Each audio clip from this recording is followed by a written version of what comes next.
സ്പന്ദനത്തിൻ്റെ പുതിയൊരു എപ്പിസോഡിലേക്ക് ഏവർക്കും സ്വാഗതം. ഇന്ന് നമ്മൾ ചെയ്യാൻ പോകുന്നത് ഷാഡോ ബോക്സിംഗ് ആണ് ചെയ്യാൻ പോകുന്നത്. നമ്മൾ കഴിഞ്ഞ എപ്പിസോഡിലെല്ലാം നമ്മൾ ബോക്സിങ്ങിൻ്റെ ബേസിക്സ് പഠിച്ചിട്ടുണ്ടായിരുന്നു. അപ്പോൾ അതെല്ലാം വെച്ചുകൊണ്ട് നമ്മളിന്ന് ഷാഡോ ബോക്സിംഗ് ചെയ്യാൻ പോവുകയാണ്. നമ്മളിന്ന് ചെയ്യാൻ പോകുന്നത് 3 മിനിറ്റ്സിൻ്റെ ഒരു 6 റൗണ്ട് ഓഫ് ഷാഡോ ബോക്സിംഗ് ആണ് നമ്മളിന്ന് ചെയ്യാൻ പോകുന്നത്. ഷാഡോ ബോക്സിങ്ങിന് ഒരുപാട് ബെനിഫിറ്റ്സ് ഉണ്ട്. ഷാഡോ ബോക്സിംഗ് നമ്മൾ ചെയ്യുമ്പോൾ നമ്മുടെ ഫുൾ ബോഡി ഇതിൻ്റെ എല്ലാ മസിൽസും അനങ്ങും. അതിനോടൊപ്പം നമുക്ക് പഞ്ചസൊക്കെ നല്ലപോലെ ഫോക്കസ് ചെയ്ത് ഇടിക്കാൻ പറ്റും.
നമ്മൾ ഷാഡോ ബോക്സിങ് ചെയ്യുമ്പോൾ നമ്മുടെ ബോഡിയൊക്കെ നല്ല ഫ്ലെക്സിബിൾ ആവും.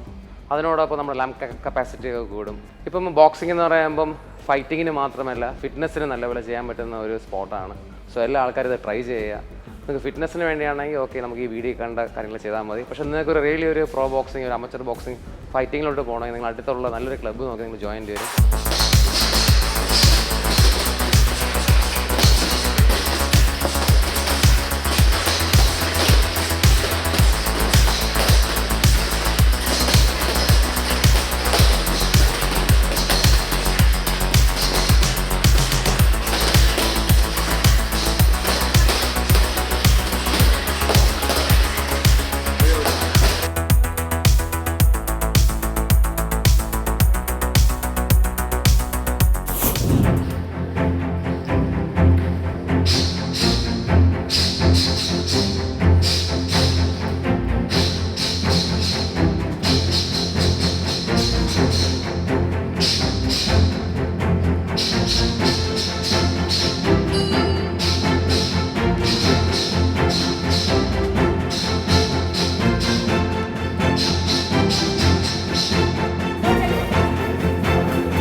നമ്മൾ ഈ 6 എപ്പിസോഡിലും നമ്മൾ പഠിച്ച ബോക്സിങ്ങിൻ്റെ ഇത് വന്നിട്ട് ഒരു ഫിറ്റ്നസ്സിന് വേണ്ടിയുള്ള ഒരു പ്രോഗ്രാമാണ്. ഇത് ഏത് പ്രായക്കാർക്കും ചെയ്യാൻ പറ്റും. ഇപ്പോൾ നിങ്ങൾക്ക് ഒരു ഫൈറ്റിങ്ങിലോട്ടൊക്കെ പോകണം, ഒരു കോമ്പറ്റീഷനൊക്കെ ഇറങ്ങണമെങ്കിൽ നിങ്ങളെ വീടിനടുത്തുള്ള നല്ലൊരു ക്ലബ്ബ് നോക്കി നിങ്ങൾ ജോയിൻ ചെയ്യണം. സ്പന്ദനത്തിൻ്റെ മറ്റൊരു എപ്പിസോഡുമായി നമുക്ക് വീണ്ടും കാണാം.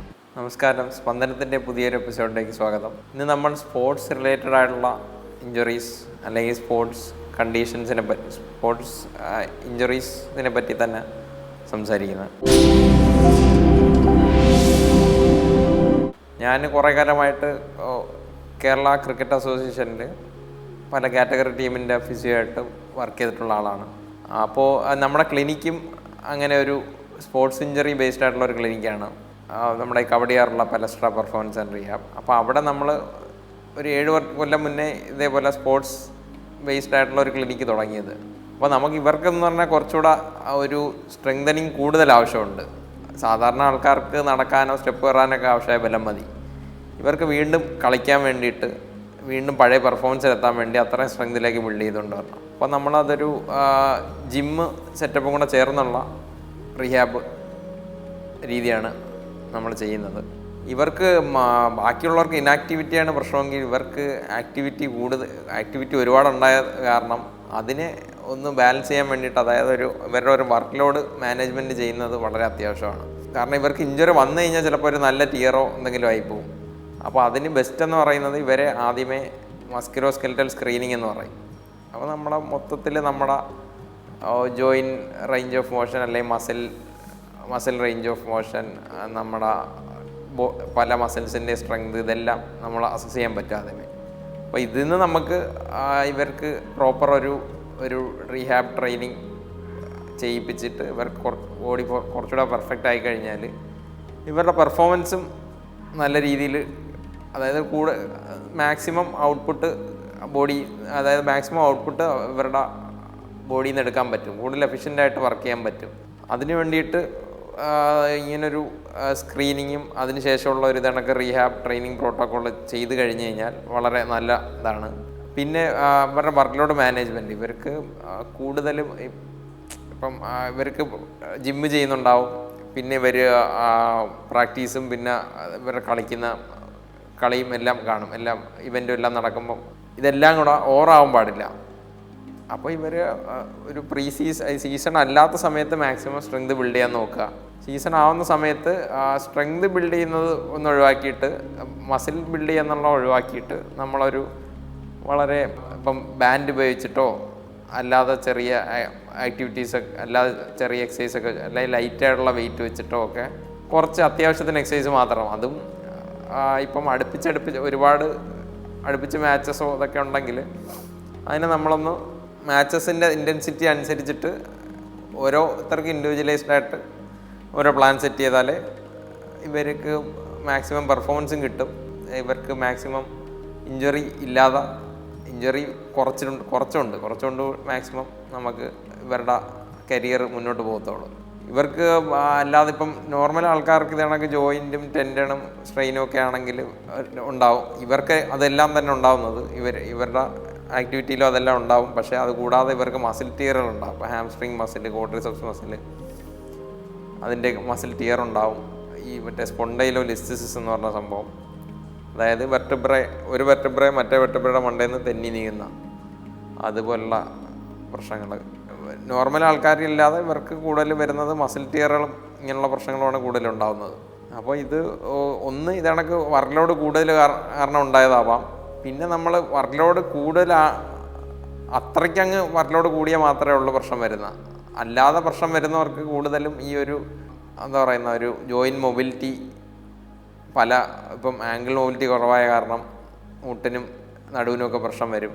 അതുപോലെ ഹിപ്പ് മൊബിലിറ്റി കുറവാണെങ്കിലും ഇതണക്ക് നടുവിനും മുട്ടിനും ഒക്കെ പ്രശ്നം വരും. അപ്പോൾ അത് കുറവാണെങ്കിൽ അത് റീസ്റ്റോർ ചെയ്യണം. പിന്നെ ഇതണക്ക് വീക്കായിട്ടുള്ള മസിലിനെ സ്ട്രെങ്തൻ ചെയ്യുക. പിന്നെ അവരത് കറക്റ്റ് മെയിൻറ്റെയിൻ ചെയ്യുക. ഇതെല്ലാം അവർ പ്രോപ്പറായിട്ട് ചെയ്യണം. സ്ലീപ്പും അതിപ്പോൾ എല്ലാവരും ഒരു 7 to 9 hours സ്ലീപ്പ് നല്ലതാണ്. ഈ സ്ലീപ്പ് ഉറങ്ങുന്ന സമയത്തെ നമുക്ക് റിക്കവറി ബെസ്റ്റ് നടക്കുന്നത്. അത് മിക്കവാറും രാത്രി ഉറങ്ങുന്നതാണ് ഏറ്റവും ബെസ്റ്റ്, ഒരു 10 to 5 or 6 ഒക്കെ. അപ്പോൾ അങ്ങനെ ഉറങ്ങിയിട്ട് അവർ റിക്കവറി അവർ കറക്റ്റായിട്ട് നോക്കണം. നോർമൽ ആൾക്കാരാണെങ്കിലും ഈ സമയത്ത് ഉറങ്ങിക്കഴിഞ്ഞാൽ ഇപ്പോൾ ഇഞ്ചുറി കൊണ്ടിട്ട് ഹീലാവാൻ ലേറ്റാവുന്നവർക്ക് കുറേ ചോദിച്ചു വരുമ്പോൾ ഉറക്കം പോറായിട്ടുള്ളവരായിരിക്കും കുറേ പേർക്ക് ഭയങ്കര ലേറ്റായിട്ട് റിക്കവർ ആവുന്നത്. അപ്പോൾ ഉറക്കം നന്നായിട്ടുണ്ടെങ്കിൽ നമ്മളെ ബോഡി റിക്കവറി ഹീലിംഗ് എല്ലാം ഫാസ്റ്റായിട്ട് നടക്കും. പിന്നെ പ്രോപ്പർ ന്യൂട്രീഷൻ ആയിരിക്കണം. ഒരുപാട് റിക്കവറിക്ക് ആവശ്യം നമ്മൾ കൂടുതൽ ബോഡിയുടെ അത്യാവശ്യം അറ്റ്ലീസ്റ്റ് ഒരു അത്ലറ്റിനൊക്കെ ആണെങ്കിൽ ഒരു മിനിമം ഒരു ബോഡി വെയ്റ്റിൻ്റെ ഇൻറ്റു 2 grams 60 വെയിറ്റ് ഉള്ള ഒരാൾക്കാണെങ്കിൽ അല്ലെങ്കിൽ 70 വെയിറ്റ് ഉള്ള ഒരാൾക്കാണെങ്കിൽ ഇൻറ്റു 2 grams per kg എന്ന് പറയുമ്പോൾ ഒരു 140 gram പ്രോട്ടീൻ എന്നുള്ള അളവെങ്കിലും ചെല്ലണം സ്പോർട്സിലുള്ള ആൾക്കാർക്കാണെങ്കിൽ. അതിൽ കൂടുതലും വേണമെങ്കിൽ ഒരുപാട് കൂടണ്ട. അപ്പം അങ്ങനെയും കൂടെ ചെയ്ത് കഴിഞ്ഞാൽ ഇവർക്ക് ഓരോ മാച്ചസ് കഴിയുമ്പോൾ റിക്കവർ ചെയ്ത് അടുത്ത മാച്ചസിലേക്ക് കുറച്ചുകൂടെ നല്ല ഉറങ്ങുകയും കൂടെ ചെയ്തുമ്പോൾ റിക്കവറായിട്ട് അടുത്ത മാച്ചസിൽ നല്ല രീതിയിൽ പെർഫോം ചെയ്യാൻ പറ്റും. പിന്നെ നമ്മൾ ഈ എല്ലാ മസിലും നല്ല വർക്ക് ചെയ്യാത്തതാണല്ലോ ഒരു മസിൽ ബാലൻസ് എന്ന് പറഞ്ഞത്. അപ്പോൾ ഈ എല്ലാ മസിലും കറക്റ്റായിട്ട് വർക്ക് ചെയ്ത് കഴിഞ്ഞാൽ നമുക്ക് കൂടുതൽ നേരം എല്ലാ മസിലും കൂടുതൽ നേരം നമുക്ക് പെർഫോം ചെയ്യാൻ പറ്റും. കുറച്ച് ഇൻറ്റൻസിറ്റി നല്ല ഇടാൻ പറ്റും, കൂടുതൽ നേരം ചെയ്യാൻ പറ്റും. നമ്മുടെ ഒരു ഹിപ്പ് മസിൽസ് വർക്കിംഗ് പോറാണ്. നമ്മുടെ നമ്മുടെ ബട്ടക്സിലെ മസിൽ, ഹിപ്പിലെ മസിൽസൊക്കെ വർക്കിംഗ് അത്ര പോറാണെങ്കിൽ, പവർ കുറവാണെങ്കിൽ നമുക്ക് കുറേ നേരം ഓടാൻ പറ്റില്ല. കുറേ നേരം ഓടുമ്പോഴത്തേക്ക് നമ്മൾ കുഴയും, പെട്ടെന്ന് ഫറ്റീഗ് ആവും. പിന്നെ നമ്മൾ കുറേ നേരം എന്നിട്ട് നമ്മൾ പിന്നെയും കുറേ ഓടി കഴിയുമ്പോൾ ചിലപ്പോൾ ഇഞ്ചുറി ആവും. അപ്പോൾ അത് പ്രിവെൻറ്റ് ചെയ്യാം. അതിന് വേണ്ടിയിട്ട് ഇതണക്ക് നമ്മൾ സ്ക്രീനിങ് ചെയ്തിട്ട് പ്രോപ്പർ ഒരു റീഹാബും ട്രെയിനിങ്ങും ചെയ്യാം.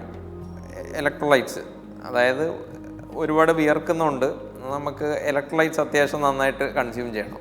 ഇല്ലെങ്കിൽ അതും നമ്മുടെ ഒരു പെർഫോമൻസിനെ അഫക്റ്റ് ചെയ്യുന്നത് എങ്ങനെയാണെന്ന് വെച്ചാൽ, നമ്മുടെ ഒരു ബ്രെയിൻ ഫോഗിങ് ഉണ്ടാവും. ബ്രെയിൻ ഫോഗിങ് ഉണ്ടായിക്കഴിഞ്ഞാൽ അത് പ്രോപ്പർ ഇലക്ട്രോലൈറ്റ്സ് ന്യൂട്രീഷൻ ഇല്ലെങ്കിലും ഉണ്ടാവും. ബ്രെയിൻ ഫോഗിങ് വന്നുമ്പോഴത്തേക്ക് നമുക്കൊരു കറക്റ്റായിട്ട് നമ്മുടെ തല വർക്ക് ചെയ്യും. കറക്റ്റായിട്ട് തല വർക്ക് ചെയ്താലേ നമുക്ക് കളിക്കുമ്പോൾ ഒരു കറക്റ്റ് ഡിസിഷൻ എടുക്കാൻ പറ്റത്തുള്ളൂ.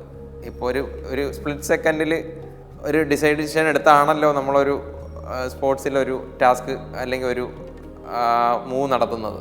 അത് ആ ഒരു സ്പ്ലിറ്റ് സെക്കൻഡിൽ പെട്ടെന്ന് വരണമെങ്കിൽ നമ്മുടെ ബ്രെയിൻ കറക്റ്റായിട്ട് ഫങ്ഷൻ ചെയ്യണം. അതിന് കറക്റ്റായിട്ടുള്ള ഫ്യൂവൽ ചെല്ലണം.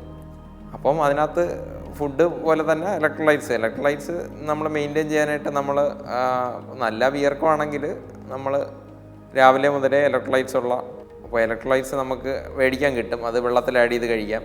പിന്നെ നമ്മൾ ഒരുപാട് ചൂടുള്ള സ്ഥലത്തൊക്കെ ആണെങ്കിൽ നമുക്ക് പ്ലെയിൻ വാട്ടർ കുടിക്കാതെ എല്ലാ വെള്ളവും അത്യാവശ്യം ഇലക്ട്രോലൈറ്റ്സ്, അല്ലെങ്കിൽ നമ്മുടെ ഈ കരിക്കും വെള്ളമോ നമ്മുടെ ഈ സോൾട്ടഡ് ലെമൺ ജ്യൂസോ അങ്ങനെയൊക്കെ കുടിച്ച് കറക്റ്റായിട്ട് അത് മെയിൻറ്റെയിൻ ചെയ്യണം. ഇല്ലെങ്കിൽ നമ്മൾ അതിൻ്റെ ഇടയിൽ ക്രാമ്പ് കൂടാതെ അല്ലാതെ മസിൽ സ്ട്രെയിനും വരും. പിന്നെ ഇഞ്ചുറീസിൻ്റെ ബാക്കി കാര്യം പറയണ നമ്മുടെ ഹാംസ്ട്രിങ് ക്വാഡ്രിസെപ്സ് മസിൽ സ്ട്രെയിൻ്റെ കാര്യം. അപ്പോൾ അതൊക്കെ നമ്മുടെ ഈ മസിൽ സ്ട്രെയിൻ ആയി കഴിഞ്ഞിട്ട് നമ്മളതൊരു പ്രോപ്പർ റീഹാബ് ചെയ്തില്ലെങ്കിൽ വീണ്ടും മസിൽ സ്ട്രെയിൻ വരും. വീണ്ടും നമുക്ക് റീഹാബ് ചെയ്യണം. അങ്ങനെ പോകും. അപ്പോൾ ഒരു മസിൽ സ്ട്രെയിനൊക്കെ വന്നു കഴിഞ്ഞാൽ കറക്റ്റ് രീതിയിൽ നമ്മൾ നല്ല രീതിയിൽ സ്ട്രെങ്ത് ചെയ്ത് പഴയ കണ്ടീഷനിലാക്കി എടുക്കണം. നല്ല എക്സസൈസൊക്കെ കൊടുത്ത്, അതായത് വീണ്ടും പഴയതിന് പോലെ തന്നെ അല്ലെങ്കിൽ അതിനെക്കാളും നല്ല കളിക്കുന്ന അവസ്ഥയിലാക്കണം. അപ്പോൾ അതാണ് നമ്മൾ റീഹാബ് ചെയ്യുമ്പോഴത്തേക്ക് ഇവർക്ക് ഉള്ള പ്രത്യേകത. അതിപ്പം നോർമൽ ആൾക്കാർക്കും വേണമെങ്കിൽ അങ്ങനെ ആവാം. അങ്ങനെ ആയിക്കഴിഞ്ഞ് കഴിഞ്ഞാൽ അവർക്ക് നല്ലത്. ക്രിക്കറ്റിലാണെങ്കിൽ ഫാസ്റ്റ് ബോളിംഗ് ആണ് കുറച്ചുകൂടെ ഇഞ്ചുറി ഉണ്ടാക്കാൻ സാധ്യതയുള്ളത്. അപ്പോൾ ഈ ഫാസ്റ്റ് ബോളേഴ്സ് എന്ന് പറയുമ്പോൾ നമ്മുടെ അതായത് ഇപ്പം ഒരു സൈഡ് വെച്ചിട്ടാണല്ലോ ഒരു കൈ വെച്ച്, ഇപ്പോൾ വലത്തെ കൈയുള്ളതാണ് വലത്തെ കൈ വെച്ചെറിയും. അപ്പം കൂടുതലും ആ ഒരു സൈഡിലേക്ക് തന്നെ റിപ്പീറ്റഡായിട്ട്, ഇപ്പോൾ വലത്തെ കൈ വെച്ചെറിയുന്നതാണെങ്കിൽ ഇടത്തെ കാല് വലത്തെ കൈയും കൂടെ ഇടത്തെ ലോവർ പാർട്ടും അപ്പർ ബോഡി റൈറ്റ് സൈഡും ഒരുപാട് യൂസ് ചെയ്തിട്ടാണ് എറിയുന്നത്. അപ്പോൾ ഇവരുടെ ആക്ഷൻ ടെക്നിക്ക് കൊണ്ട് തന്നെ ഇഞ്ചുറി വരാൻ സാധ്യതയുണ്ട്. ഇപ്പം സൈഡ് ഓൺ ആക്ഷൻ എന്ന് പറയും. സൈഡ് ഓൺ ആക്ഷനിലാണ് കുറച്ചുകൂടെ നമുക്ക് ആ ഒരു ബോഡിയുടെ ഫുൾ റൊട്ടേഷനും ഫോഴ്സും കുറച്ചുകൂടെ എഫിഷ്യൻ്റായിട്ട് പ്രൊഡ്യൂസ് ചെയ്യാൻ പറ്റുന്നത്. അതായത് ജോയിനൊന്നും സ്ട്രെയിൻ ഇല്ലാതെ. പിന്നെ വേറെ ഈ mixed action, front on action എന്നൊക്കെ പറഞ്ഞിട്ടുണ്ട്. അപ്പോൾ അതിനൊക്കെ കുറച്ചുകൂടെ നമ്മൾ ആ ഒരു റൊട്ടേറ്റിംഗ് അല്ലെങ്കിൽ റൊട്ടേഷൻ അത് വലുതായിട്ട് വരത്തില്ല. അപ്പോൾ കൂടുതലും ഒരു ഫ്ലക്ഷൻ എക്സ്റ്റൻഷൻ ഫോഴ്സാണ് വരുന്നത്. അത് കൂടുതലും ബാക്ക് ഇഞ്ചുറിയൊക്കെ ഉണ്ടാക്കാൻ സാധ്യതയുള്ളതാണ്. ഇപ്പോൾ യങ്ങായിട്ടുള്ള ബോളേഴ്സ് ആണെങ്കിൽ അത് വളരെ നേരത്തെ തന്നെ ആക്ഷൻ കറക്റ്റ് ചെയ്യാൻ നോക്കുക. വളരെ നേരത്തെ കറക്റ്റ് ചെയ്ത് കഴിഞ്ഞാൽ പെട്ടെന്ന് കറക്റ്റ് ചെയ്യാൻ പറ്റും. ലേറ്റ് ആവും തോറും ആക്ഷനിൽ പ്രശ്നം ഉണ്ടെങ്കിൽ പിന്നെ അത് കറക്റ്റ് വെച്ചിട്ട് ബുദ്ധിമുട്ടാണ്, കുറേ നാൾ എടുക്കും. അങ്ങനെയൊക്കെ ഒരു വിഷയമുണ്ട്. പിന്നെ അതുപോലെ തന്നെ ത്രോയിങ്, ചിലർ ത്രോയിങ് നമ്മുടെ ഫുൾ ബോഡി യൂസ് ചെയ്ത് കറക്റ്റ് ആ ഒരു നമ്മുടെ ഒരു സൈഡ് ഓൺ പൊസിഷനിൽ നിന്നൊക്കെയാണ് വന്ന് ട്വിസ്റ്റ് ചെയ്ത് ഫുള്ള് കൈയുടെയും ഫുൾ റേഞ്ച് ഓഫ് മോഷൻ ഉപയോഗിച്ച് മൊത്തത്തിൽ ആ ത്രോ ചെയ്യുന്നത്. അപ്പം ആ ത്രോ ചെയ്യുന്നതിൻ്റെ ടെക്നിക്ക് ചിലപ്പോൾ തെറ്റാണെങ്കിൽ മിക്കവാറും ഷോൾഡർ ഇഞ്ചുറി വരാനുള്ള ചാൻസ് കൂടുതലാണ്. കാരണം ഈ കറക്റ്റ് ഒരു ബോഡി ഫുള്ള് യൂസ് ചെയ്ത് ത്രോ ചെയ്യാൻ പറ്റിയില്ലെങ്കിൽ, ബോഡി ഫുള്ളും ആ ബോഡിയുടെ റൊട്ടേഷനും എല്ലാം യൂസ് ചെയ്ത് ത്രോ ചെയ്യാൻ പറ്റിയില്ലെങ്കിൽ നമ്മൾ കൂടുതൽ എഫേർട്ട് ഷോൾഡർ വെച്ചെടുക്കും. ഷോൾഡറും റെസ്റ്റും എല്ലാം വൈകും. അപ്പം ഈ നമ്മുടെ റെസ്റ്റ് എക്സ്റ്റൻസറിലും ഷോൾഡറിനൊക്കെ ഇഞ്ചുറി ഉണ്ടാവാൻ സാധ്യതയുണ്ട്. മറ്റേ ലേബ്രം വരെ ടിയർ ഉണ്ടാവാൻ ചാൻസ് ഉണ്ട്. അപ്പം അതും അതുപോലെ ഐഡൻറ്റിഫൈ ചെയ്തിട്ട് അത് കറക്റ്റ് ചെയ്യുക. അപ്പം അതിനെയും കറക്റ്റ് ചെയ്യണം. അപ്പം നമ്മളൊരു മസിൽ സ്ട്രെങ്തനിങ് മാത്രം ചെയ്താൽ പോരെ. ഇപ്പോൾ ഇവർക്ക് ടെക്നിക്കലിയും കുറച്ച് സംഭവങ്ങൾ നോക്കാം. അതിപ്പോൾ അതേപോലെ വേറെയും സ്പോർട്സിനും ഓരോ ടെക്നിക്കലി കറക്ഷൻ വേണ്ടി വരും. ഇല്ലെങ്കിൽ ഇവർക്ക് റിപ്പീറ്റഡായിട്ട് ഇഞ്ചുറി ഉണ്ടാവും സാധ്യതയുണ്ട്. ചിലർ അത്യാവശ്യം മസിൽ സ്ട്രെങ്തൊക്കെ ഉണ്ടായിട്ട് കുറേ നാളൊക്കെ അങ്ങ് പോവും. പക്ഷേ എന്നാലും കുറേ നാൾ കഴിയുമ്പം എന്തെങ്കിലും വരും, പ്രശ്നം വരും അത് കാരണം. പിന്നെ നമ്മുടെ ഈ വർക്ക് ലോഡ് മാനേജ്മെൻറ്റും അത് കറക്റ്റായിരിക്കണം. അത് നമ്മളിപ്പോഴത്തെ പല യങ്സ്റ്റേഴ്സും ചെയ്യുന്നതെന്ന് വെച്ചാൽ ഇവർ പോയി ജിമ്മിൽ പോയി കുറേ ചെയ്യും, പിന്നെ കുറേ ഓടാൻ പോവും, പിന്നെ ഇവരെ പ്രാക്ടീസ് ഉണ്ട്, പിന്നെ കളി ഉണ്ടാവും. അങ്ങനെ അടുപ്പിച്ചടുപ്പിച്ച് കുറേ ഒരു ഇതൊന്നും നോക്കാതെ അങ്ങ് ചെയ്യും. ജിമ്മിൽ പോയാൽ നല്ലതെന്ന് വിചാരിച്ച് എപ്പോഴും ജിമ്മിൽ പോവും. അങ്ങനെയും ചെയ്യാൻ പാടില്ല. അത് ജിമ്മിൽ പോയി ചെയ്യേണ്ട എന്തൊക്കെയാണ് സാധനങ്ങളുണ്ട്, അത് കറക്റ്റായിട്ടൊരു ആരെങ്കിലും ഒരു എക്സ്പേർട്ട് ഒപ്പീനിയൻ നോക്കിയിട്ട് ഇങ്ങനത്തെ ഒരു നമ്മുടെ വർക്ക് ലോഡ് കറക്റ്റായിട്ട് മാനേജ് ചെയ്യണ്ട. അല്ലാതെ ചെയ്ത് കഴിഞ്ഞാൽ നമുക്കിപ്പം ഇപ്പോൾ ഒരു മാച്ച് എത്തുന്നതിന് മുന്നേ നമ്മൾ കറക്റ്റായിട്ട് ആ മാനേജ് ചെയ്ത് കൊണ്ടുവന്നില്ലെങ്കിൽ നമ്മൾ മാച്ച് ആകുമ്പോഴത്തേക്ക് ഇഞ്ചുറി ആവും. ഒന്നീ ആദ്യത്തെ മാച്ചിൽ അല്ലെങ്കിൽ ചിലപ്പോൾ മാച്ചിന് മുന്നത്തെ നമ്മൾ ഇൻറ്റൻസിറ്റി കൂട്ടി അതിന് മുന്നത്തെ കുറച്ച് ഏതെങ്കിലും ദിവസം തന്നെ ഇഞ്ചുറി ആവും. അങ്ങനെ പലരെയും ഞാൻ കണ്ടിട്ടുണ്ട്. അപ്പോൾ ചോദിച്ചു വരുമ്പം ഇതൊരു വർക്ക് ലോഡ് മാനേജ്മെൻറ്റ് വളരെ പുവറായിട്ടായിരിക്കും അങ്ങനെ സംഭവിക്കുന്നത്. നമ്മൾ കറക്റ്റായിട്ട് നേരെ ഇത് കറക്റ്റ് ഒരു നമ്മൾ പീക്ക് ചെയ്ത് ഇങ്ങനെ കൊണ്ടുവരും. പീക്ക് ചെയ്ത് കൊണ്ടുവന്നിട്ട് പിന്നെ ആ ഒരു പീക്കിൽ നമ്മൾ കറക്റ്റായിട്ടൊരു റിക്കവറി പീരീഡും കൊടുത്ത് ആ പീക്ക് മെയിൻറ്റെയിൻ ചെയ്ത് പോകണം. റിക്കവറി പീരീഡ് കൊടുക്കാതെ ആ പീക്കിലെത്തിയിട്ട് പിന്നെയും നമ്മൾ അടുപ്പിച്ചടുപ്പിച്ച് അത്രയും ഒരു ഇൻറ്റൻസിറ്റിയിൽ ചെയ്തുകൊണ്ടിരുന്നു കഴിഞ്ഞാൽ നമുക്ക് ഇഞ്ചുറി ഉണ്ടാവും. അപ്പോൾ നമുക്കെന്താ, നമ്മൾ ഇത്രയും നാളെന്തിനാണ് അപ്പം നമ്മൾ വർക്കൗട്ട് ചെയ്ത് ട്രെയിനിങ് ചെയ്ത് കൊണ്ടുവന്ന ഈ അൾട്ടിമേറ്റ്ലി ഇത് കളിക്കാൻ വേണ്ടിയിട്ടാണ്. അപ്പോൾ കളിക്കാൻ പറ്റാതായി പോകും. കളിച്ചിട്ട് ചിലപ്പോൾ കളി തുടങ്ങി കഴിഞ്ഞിട്ടായിരിക്കും അടുത്ത ആദ്യത്തെ രണ്ടാമത്തെ കളിയിലൊക്കെ ആയിരിക്കും ചിലപ്പോൾ അടുത്തത് ഇഞ്ചുറി പിന്നെയും വരുന്നത്. ഇഞ്ചുറി വരും. ആദ്യത്തെ കളി വന്നില്ലെങ്കിലും ചിലപ്പോൾ അതിന് മുമ്പത്തെ ദിവസം വരുമായിരിക്കും. അപ്പോൾ നമ്മൾ ആദ്യമേ തന്നെ ഇഞ്ചുറി വന്നു കഴിഞ്ഞാൽ സീസൺ നഷ്ടമായി പോകും. ചെറിയ ഇഞ്ചുറി ആണെങ്കിൽ രക്ഷപ്പെടാൻ വീണ്ടും, എന്നാലും ചിലപ്പോൾ കുറച്ച് മാച്ചസ് നഷ്ടമായി പോകും. അപ്പോൾ അത് വളരെ ശ്രദ്ധിക്കേണ്ട കാര്യമാണ്. പിന്നെ അതുപോലെ ഞാൻ പറഞ്ഞ കറക്റ്റ്, പിന്നെ പലരും ഇത് കണക്ക് ഉറക്കമൊന്നും കറക്റ്റ് മര്യാദയ്ക്ക് നോക്കത്തില്ല. ഇവർ വിചാരിക്കുന്ന നല്ല ട്രെയിൻ ചെയ്ത് നല്ല എക്സസൈസൊക്കെ ചെയ്ത് കഴിഞ്ഞാൽ എല്ലാം നടക്കുമെന്നാണ്. പക്ഷേ ഉറക്കം ശ്രദ്ധിക്കാറില്ല, ഇതണക്ക് ഫുഡും ശ്രദ്ധിക്കാറില്ല. ഇതെല്ലാം ശ്രദ്ധിച്ചെങ്കിലേ ഇവർക്കൊരു ഒരു ടോപ്പ് ഒരു ഇൻ്റർനാഷണൽ ലെവലിലൊക്കെ എത്താൻ പറ്റത്തുള്ളൂ. അതിന് ഇവർ കറക്റ്റ് ഗൈഡൻസിൽ അറിഞ്ഞുകൂടെങ്കിൽ അത് കണക്ക് സ്പോർട്സ് മെഡിസിൻ്റെ ആരെങ്കിലും അറിയാവുന്നവരെയോ അല്ലെങ്കിൽ സ്പോർട്സ് മെഡിസിൻ ഫിസിയോസിൻ്റെ അടുത്തോ അല്ലെങ്കിൽ അതിങ്ങനത്തെ ഒരു ട്രെയിനർ, ചിലപ്പം നല്ല രീതിയിൽ ട്രെയിനിങ്ങിനെ പറ്റി അറിയുന്ന, സ്പോർട്സിൽ നല്ല ട്രെയിനിങ്ങിനെ പറ്റി അറിയാവുന്നവരെ അടുത്ത് ചോദിച്ചിട്ടോ അങ്ങനെ അവർ കറക്റ്റായിട്ട് ചെയ്യണം. ബോഡി ബിൽഡിങ് ചെയ്യുന്നവരെ നമ്മൾ നോക്കുമ്പോൾ മസിൽസൊക്കെ അത്യാവശ്യം നോക്കുമ്പോൾ ഭയങ്കര ബൾക്കിയാണ്, വലിയ മസിലുകൾ. പക്ഷെ എന്ന് വെച്ച് ഇവർക്കും ചില മസിലുകൾ ന്യൂറോളജിക്കലി ഇനാക്റ്റീവ് ആയിരിക്കും. മസിലിൻ്റെ സൈസൊക്കെ കാണും. ന്യൂറോളജിക്കലി ചില മസിലുകൾ അല്ലെങ്കിൽ ചില മസിലിൻ്റെ ചില പാർട്ട്, ഇപ്പം ഷോൾഡറിൻ്റെ ഇപ്പം ബൈസെപ്സ് പറയുകയാണെങ്കിൽ ബൈസെപ്സിൻ്റെ ചിലപ്പം എൽബോ ഫ്ലെക്ഷൻ, അതായത് നമ്മുടെ മുട്ട് മടക്കുന്നതിൻ്റെ ആ ഒരു പാർട്ട് ഓക്കെ ആയിരിക്കും. പക്ഷേ ഈ ബൈസെപ്സിന് തന്നെ ഷോൾഡർ ഫ്ലെക്ഷൻ എന്നുള്ള ആക്ഷനുകളുണ്ട്. അപ്പോൾ അത് ചിലപ്പം ഇല്ലായിരിക്കും. അത് ന്യൂറോളജിക്കലി ആ ഒരു ആക്ഷൻ അല്ലെങ്കിൽ ആ ഒരു കണക്ഷൻ ഇല്ലായിരിക്കും. അത് കാരണം ചിലപ്പോൾ ബൈസെപ്സ് ഇഞ്ചുറി, ഷോൾഡർ ഇഞ്ചുറി ഉണ്ടാവും. അപ്പോൾ ഇവർ നോക്കുമ്പോൾ ബൈസെപ്സ് ചെയ്യുന്നുണ്ട്, പക്ഷേ ബൈസെപ്സിൻ്റെ ഈ ഒരു പാർട്ട് വർക്ക് ചെയ്യുന്ന രീതിയിൽ എക്സസൈസ് ഒന്നും ചെയ്തിട്ടുണ്ടാവില്ല. കാരണം അത് വർക്ക് ചെയ്യേണ്ട രീതി എക്സസൈസ് ചെയ്തില്ലെങ്കിലും മസിൽ വലുതാവും. അപ്പോൾ അതുപോലെ പല സംഭവങ്ങളും. അപ്പോൾ അവരാണെങ്കിൽ എന്തെങ്കിലും ഒരു പെയിൻ ഇതുണ്ടെങ്കിൽ അവർ പ്രോപ്പറായിട്ട് കൺസൾട്ട് ചെയ്ത് എന്തെങ്കിലും പ്രശ്നമുണ്ടോ നോക്കിയിട്ട് വേണം ബാക്കിയില്ലെങ്കിൽ. കാരണം ഇവർ ഒരുപാട് വെയിറ്റ് ലോഡ് ചെയ്ത് വരുമ്പോഴത്തേക്ക് ചിലപ്പം വലിയൊരു ഇഞ്ചറി ആയിരിക്കും വരുന്നത്. അപ്പോൾ ആദ്യമേ ആ ഒരു സ്ട്രെയിനോ അല്ലെങ്കിൽ എന്തെങ്കിലും ഒരു അണീസിനെസ് വെയിറ്റ് വെച്ച് ചെയ്യുമ്പോഴൊക്കെ ഉണ്ടെങ്കിൽ അവരും ഇത് കണക്ക് കൺസൾട്ട് ചെയ്യുന്നതാണ് ബെറ്റർ.